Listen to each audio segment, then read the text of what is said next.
जय हिंद दोस्तों। आज हम ओआरओपी के बारे में 6 इंपॉर्टेंट मुद्दों पर चर्चा करेंगे और उन 6 मुद्दों को आप अब अपनी स्क्रीन पर देख सकते हैं। नंबर 1, ओआरओपी की परिभाषा। नंबर 2, हिस्ट्री यानी ओआरओपी का इतिहास। नंबर 3, 2011 की कोश्यारी कमेटी रिपोर्ट। नंबर 4, 7 नवंबर 2015 का सरकार का इंप्लीमेंटेशन ऑर्डर। नंबर 5, मार्च 2022 का सुप्रीम कोर्ट का फैसला। और नंबर 6, जनवरी 2025 का एएफटी दिल्ली का फैसला। तो देर किस बात की, चलिए शुरुआत करते हैं पहले मुद्दे से, जो है ओआरओपी की परिभाषा। तो जैसा कि नाम से स्पष्ट है, वन रैंक वन पेंशन का अर्थ है कि जो सैनिक सेम रैंक पर और सेम समय की नौकरी करके रिटायर होते हैं, उनकी पेंशन बराबर होनी चाहिए। तो मान लीजिए नायक राव एनरोल हुए 1990 में और रिटायर हुए 2010 में, और नायक बलविंदर एनरोल हुए सन 2000 में और रिटायर हुए 2020 में। तो क्योंकि दोनों ही नायक के रैंक में रिटायर हुए हैं और दोनों 20 साल की नौकरी करके पेंशन गए हैं, तो उन दोनों की पेंशन सेम होनी चाहिए। लेकिन 1 जुलाई 2014 से पहले ऐसा नहीं था। नायक राव और नायक बलविंदर की पेंशन अलग अलग थी। 1 जुलाई 2014 के बाद सरकार ने ओआरओपी को इंप्लीमेंट तो किया, लेकिन उस इंप्लीमेंटेशन में कई खामियां थी। अभी देखेंगे कि वो खामियां क्या थी और क्या उनका समाधान हुआ है या नहीं। तो ये थी परिभाषा। आगे बढ़ने से पहले मेरी ओर से एक रिक्वेस्ट, अगर आपको ये वीडियो पसंद आता है तो मेरे चैनल को सब्सक्राइब कीजिए और वीडियो को लाइक और हाइप कीजिए। अगर आप लाइक बटन के बाद हाइप बटन दबाते हैं तो यूट्यूब मेरे वीडियोस को और लोगों के पास भी भेजेगा। Thank you for your help. Great. अब आते हैं दूसरे पॉइंट पर, जो है हिस्ट्री यानी ओआरओपी का इतिहास। तो दोस्तों, ओआरओपी की कहानी की शुरुआत हुई थी 1973 में। 1973 से पहले हम सैनिकों की पेंशन एक स्टैंडर्ड रेट पर होती थी। यह स्टैंडर्ड रेट ऑफ पेंशन करीब करीब ओआरओपी जैसा ही था। ऑफिसर्स की पेंशन होती थी लास्ट ड्रॉन पे का 50% और जेसीओज, एनसीओज और अदर रैंक्स की पेंशन होती थी लास्ट ड्रॉन पे का 70% यानी 70%। लेकिन 1973 में इंदिरा गांधी की सरकार ने एक एडमिनिस्ट्रेटिव ऑर्डर के द्वारा इस सिस्टम को बदल दिया। इसी दौरान थर्ड पे कमीशन का भी गठन हुआ। पे कमीशन ने भी सरकार की तरह यह रिकमेंड किया कि सैनिकों की पेंशन सिविलियंस की पेंशन के बराबर होनी चाहिए। यही नहीं, पेंशन की कैलकुलेशन के फॉर्मूले में इस बात को भी वेटेज दी गई कि रिटायरमेंट के समय सर्विस कितनी थी। तो क्योंकि सैनिकों की रिटायरमेंट एज सिविलियन से बहुत कम होती है, परिणाम यह हुआ कि सैनिकों की पेंशन कम हो गई और सिविलियंस की पेंशन बढ़ गई। और यहां से शुरू हुआ ओआरओपी का संघर्ष। यह संघर्ष 40 साल तक चलने वाला था। इस दौरान कई कमिटीज बनी, 4th, 5th और 6th पे कमीशन भी आए। सभी ने अंग्रेजी बोली कि वन रैंक वन पेंशन सैनिकों की एक जस्टिफाइड यानी सही डिमांड है, लेकिन इस बारे में किसी ने कुछ नहीं किया। तो यह था दूसरा मुद्दा यानी ओआरओपी का इतिहास। ओआरओपी की लंबी यात्रा में अगला इंपॉर्टेंट पड़ाव आया 2011 में कोश्यारी कमेटी के रूप में। कोश्यारी कमेटी डिफेंस मैटर्स पर राज्यसभा की एक कमेटी थी। इस कमेटी के चेयरमैन थे श्री भगत सिंह कोश्यारी। कमेटी ने ओआरओपी की डिमांड को स्टडी किया और 19 दिसंबर 2011 को अपनी रिपोर्ट सबमिट की। इस रिपोर्ट में कही गई 3 महत्वपूर्ण बातें इस प्रकार हैं। नंबर 1, सैनिकों की ओआरओपी की डिमांड पिछले 38 सालों से पेंडिंग है, 38 ईयर्स। ये डिमांड पूरी तरह से उचित है। It is a matter of justice not charity. मतलब ओआरओपी को एक्सेप्ट करके सरकार केवल अपना काम कर रही है, सैनिकों पर कोई एहसान नहीं कर रही है। नंबर 2, हमारे सैनिक सिविलियंस की तुलना में बहुत कम एज में रिटायर होते हैं। ऐसे में उन्हें सिविलियन से कंपेयर नहीं किया जा सकता जो 60 साल की एज में रिटायर होते हैं। इतनी कम एज में रिटायर करने के बदले देश का यह फर्ज बनता है कि सैनिकों की पेंशन इतनी हो कि उनका भविष्य सुरक्षित रहे। और नंबर 3, ये निंदाजनक है कि पिछले 38 सालों में सरकारों और बाबुओं ने ओआरओपी की डिमांड को नहीं माना है उन्होंने बार बार कहा है कि सरकार के पास ओआरओपी के एडिशनल खर्च के लिए पैसे नहीं हैं, पर कमेटी का मानना है कि न्याय और सैनिकों का मोराल पैसे से ज्यादा इंपॉर्टेंट है। इन बातों को मद्देनजर रखते हुए कोश्यारी कमेटी ने रिकमेंड किया कि ओआरओपी को पूरी तरह से इंप्लीमेंट किया जाए और ओआरओपी की परिभाषा को डाइल्यूट ना किया जाए। ओआरओपी की परिभाषा को डाइल्यूट ना किया जाए, इसका अर्थ है कि सरकार ओआरओपी की परिभाषा से छेड़छाड़ ना करे, ना तो वो इस परिभाषा को बदले और ना ही उसे इस तरह से घुमाए जिससे सैनिकों को नुकसान हो। तो ये रिपोर्ट आई 2011 में और फिर ओआरओपी का इशू 2 साल ठंडे बस्ते में चला गया। 2014 के लोकसभा चुनाव से पहले मोदी साहब ने आश्वासन दिया कि अगर बीजेपी की सरकार बनती है तो वो इस डिमांड को पूरा करेंगे और ओआरओपी को इंप्लीमेंट करेंगे। लेकिन क्या ऐसा हुआ? चलिए चौथे पड़ाव में देखते हैं। तो ओआरओपी की यात्रा में चौथा पड़ाव आया 7 नवंबर 2015 को। इस दिन सरकार ने ये लेटर जारी किया। आप अपनी स्क्रीन पर इस लेटर के पैराग्राफ नंबर 1 और 2 को देख सकते हैं। इनमें लिखा है कि सैनिकों की ओआरओपी की डिमांड सही है और इसलिए सरकार 1 जुलाई 2014 से ओआरओपी को इंप्लीमेंट करेगी। बहुत अच्छी बात है, यहां तक सब सही है। लेकिन बाकी के लेटर में वही हुआ जिसके खिलाफ कोश्यारी कमेटी ने चेतावनी दी थी। सरकार ने ओआरओपी की परिभाषा को बदला भी और बात को घुमाया भी। कैसे?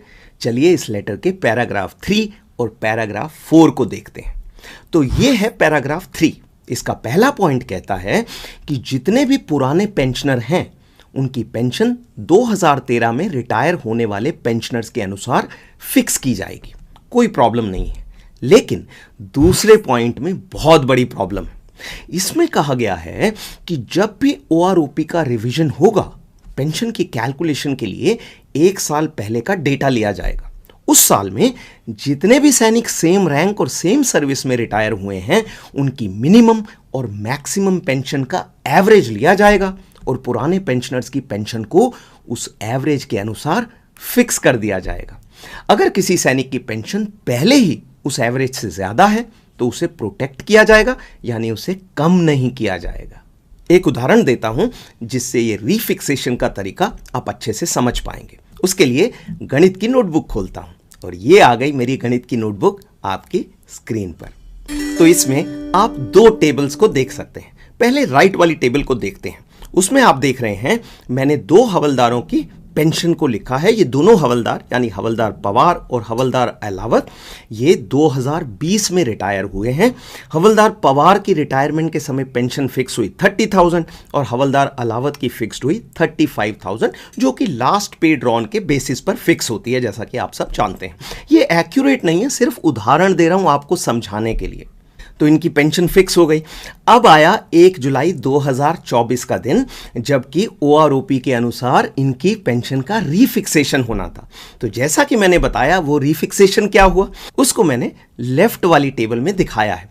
मान लीजिए 2023 में यानी 2024 इंप्लीमेंटेशन वाले साल से 1 साल पहले, मान लीजिए उस साल में 10 हवलदार रिटायर हुए। वैसे हजारों की संख्या में रिटायर हुए होंगे, पर सिंपल रखने के लिए आपको इस टेबल में दिखा रहा हूं। अब 1000 लोगों की टेबल तो नहीं बना पाऊंगा, तो इसलिए मैंने 10 लोगों की टेबल बना के आपको बताया कि मान लीजिए 10 हवलदार रिटायर हुए और उनकी पेंशन जो है इस टेबल में मैंने लिखी हुई है। मिनिमम पेंशन है हवलदार बलविंदर की 31,000 रुपए और मैक्सिमम पेंशन है हवलदार मुकेश की यानी 35,000 रुपए। नोट करने वाली बात यह है कि ये सभी लोग हवलदार की रैंक में रिटायर हुए हैं और रिटायरमेंट के समय इनकी टोटल सर्विस 24 साल थी। तो फॉर्मूले के हिसाब से हवलदार बलविंदर और हवलदार मुकेश दोनों की पेंशन का एवरेज लिया जाएगा। एवरेज का मतलब है 31,000 और 35,000 को ऐड किया जाएगा और उसको 2 से डिवाइड किया जाएगा, तो वो आ जाएगा 33,000 रुपए। तो ओआरओपी का जो फॉर्मूला सरकार ने बनाया है उसके हिसाब से ये होगा। जैसा कि आप देख रहे हैं यहां पर मैंने हवलदारों को 3 अलग अलग कैटेगरीज में बांट दिया है, ग्रीन, ब्लू और येलो। तो जो ग्रीन में हवलदार हैं इंक्लूडिंग हवलदार पवार, क्योंकि उनकी पेंशन एवरेज से कम थी यानी 33,000 से कम थी, उनकी पेंशन को अपग्रेड करके 33,000 कर दिया गया। जो ब्लू में है हवलदार 5 और हवलदार 6, इनकी पेंशन पहले से ही 33,000 थी, तो इनकी पेंशन में कोई बदलाव नहीं आया। और जो हवलदार 7 से लेकर हवलदार मुकेश तक हैं, इनकी पेंशन एवरेज यानी 33,000 से ज़्यादा थी। तो हालांकि उस पेंशन को प्रोटेक्ट किया गया, मतलब ऐसा नहीं है कि उनको कम करके 33,000 कर दिया गया, लेकिन उनकी भी रीफिक्सेशन के दौरान कोई बढ़ोतरी नहीं हुई। जैसा कि आप देख रहे हैं, ये 1 रैंक 1 पेंशन नहीं है, ये 1 रैंक मैनी पेंशन है। अगर सरकार ने ओआरओपी को घुमाया ना होता तो हमारे उदाहरण में सभी हवलदारों की पेंशन को मैक्सिमम यानी 35,000 रुपए पर फिक्स किया जाता। वो होती असली 1 रैंक 1 पेंशन। यही कारण है कि जब 1 जुलाई 2019 और 1 जुलाई 2024 को पेंशन की रीफिक्सेशन हुई है, तो बहुत से सैनिकों ने पाया है कि उनकी पेंशन या तो बिल्कुल भी नहीं बढ़ी है या बढ़ी भी है तो बहुत कम। वो इसी एवरेज वाले फॉर्मूले का परिणाम है। अब लेटर में नीचे चलते हैं। तीसरा पॉइंट कहता है, जो मैं पहले भी बता चुका हूं, कि अगर किसी की पेंशन एवरेज से ज्यादा है तो उसे कम नहीं किया जाएगा। बहुत बहुत मेहरबानी। और जो इस पैराग्राफ का लास्ट पॉइंट है वो ये है कि पेंशन का रीफिक्सेशन हर साल नहीं बल्कि हर 5 साल में किया जाएगा। ये भी ओआरओपी की परिभाषा के खिलाफ है। लेकिन सबसे खतरनाक है पैराग्राफ नंबर 4, और वो ये कहता है कि अगर कोई सैनिक, चाहे वो ऑफिसर हो, जेसीओ, एनसीओ या अदर रैंक, अगर वो अपनी मर्जी से प्रीमेच्योर रिटायरमेंट चाहता है तो उन्हें ओआरओपी का बेनिफिट नहीं मिलेगा। क्यों नहीं मिलेगा भाई? ओआरओपी भी एक प्रकार की पेंशन है। अगर सैनिक अपनी क्वालिफाइंग सर्विस पूरी करके पेंशन गया है, जैसे कोई सिपाही 15 साल के बाद या ऑफिसर 20 साल के बाद, तो जब वो सर्विस पेंशन का हकदार है तो ओआरओपी के बेनिफिट का भी हकदार होना चाहिए। तो सार ये है कि कोशियारी कमेटी ने जिसके खिलाफ चेतावनी दी थी वही हुआ। सरकार और बाबुओं ने ओआरओपी की परिभाषा को डाइल्यूट कर दिया, मेनली 3 प्रकार से। नंबर 1, रीफिक्सेशन के लिए पेंशन की एवरेज लेकर। नंबर 2, ओआरओपी का रीफिक्सेशन हर 5 साल में करके। और नंबर 3, प्रीमेच्योर रिटायरीज को ओआरओपी के दायरे से बाहर रखकर।